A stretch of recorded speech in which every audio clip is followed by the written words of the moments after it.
Be the Batman. Be the Batman? Be the Batman. Oh, I was the Batman. The best Batman. I am the Batman. Does the hurt ever go away? I wish I could say yes. But it will get better in time. For you. That I promise.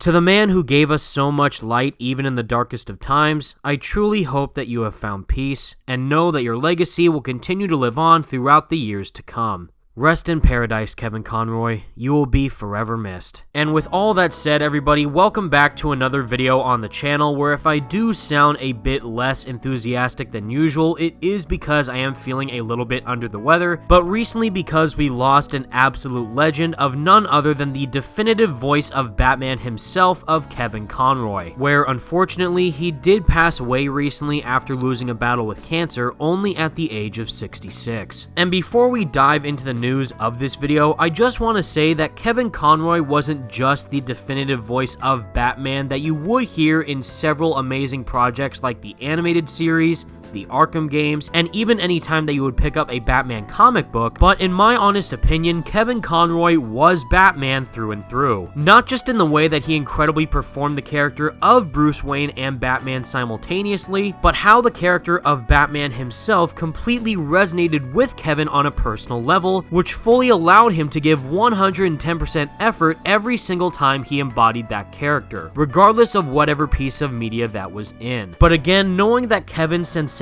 legacy will be preserved within all these different mediums that he has played Batman in is not only going to give some longtime fans of the character and Kevin's performance some solace, but it will also allow for the future generation of Batman fans to be fully embodied within the role that Kevin played by the time they're introduced within all those different forms of media. So again, thank you, Kevin, for being our dear Dark Knight throughout all these years. But as for the news itself, this is where I'm actually going to be a bit aggressive and extremely agitated with the direction that DC is taking when it comes to their video games. Especially knowing how big of an impact the Arkham games have had within DC and the Batman brand as a whole, this new direction that DC and specifically Warner Brothers seems to be taking with their video game properties is definitely feeling like a huge step in the wrong direction. And taking into consideration how incredibly underwhelming Gotham Knights was in comparison to the far superior Arkham games is definitely giving me a lot of cause for concern. Where in a recent report made by The Gamer, it was confirmed that Warner Brothers has reportedly been planning a connected DC games universe.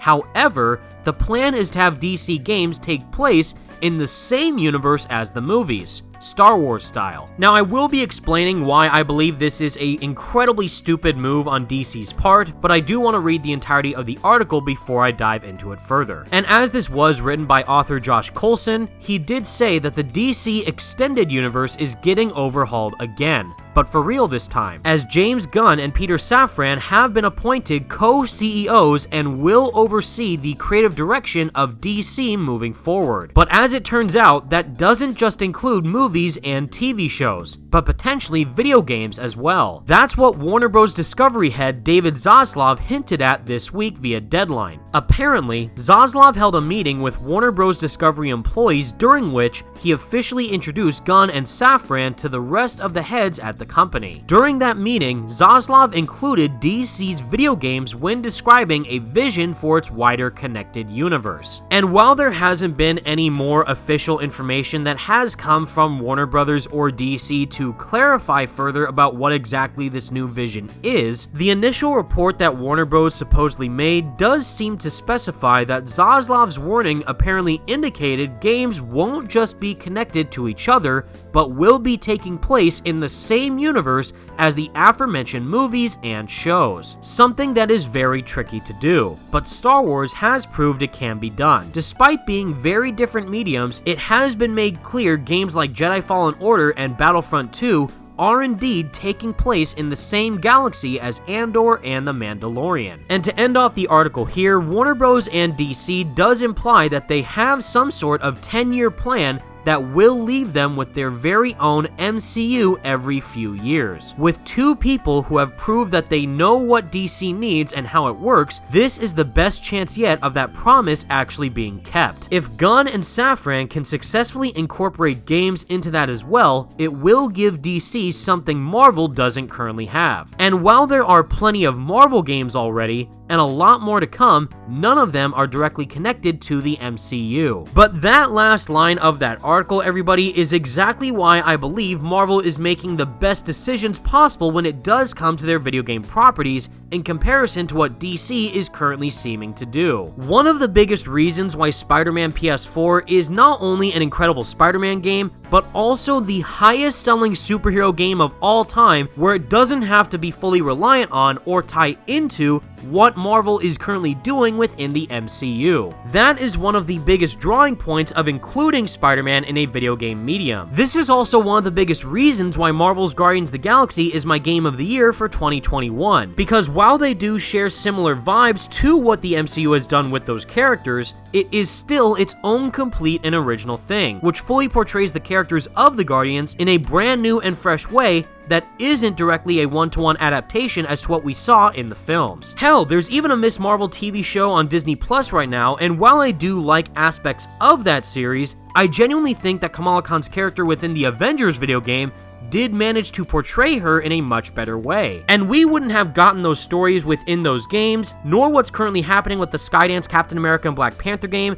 or the upcoming EA Marvel game starting off with Iron Man, or even Marvel's Midnight Suns, if they were all forcefully connected to the MCU. And that goes double for what we're currently expecting with Marvel's Spider-Man 2 and Marvel's Wolverine from Insomniac Games, as well as what DC in this case has already managed to accomplish with the previously stated Batman Arkham games, which at the time didn't feel the need to forcefully tie into the Christopher Nolan Dark Knight trilogy of Batman movies, and instead just be its own original Batman universe to freely tell its own unique story without being restrained with anything that is going on within any other form of media. And in fact, this makes even less sense when you look at what DC is currently doing in their movies by letting certain characters live in their own standalone worlds to just simply tell a very engaging story in their own movies. Like how the Batman movie with Robert Pattinson and the Joker movie with Joaquin Phoenix are not featured in the same universe and instead are their own original worlds. So why on earth would DC decide to forcefully make some incredibly mediocre movie tie-in games just to give the DCEU a bit more leverage? When in reality, all that seems to be doing is spitting on the legacy of what we have in the past with the incredibly phenomenal Batman Arkham games, which in my opinion rival that of any other previous live-action Batman trilogy of films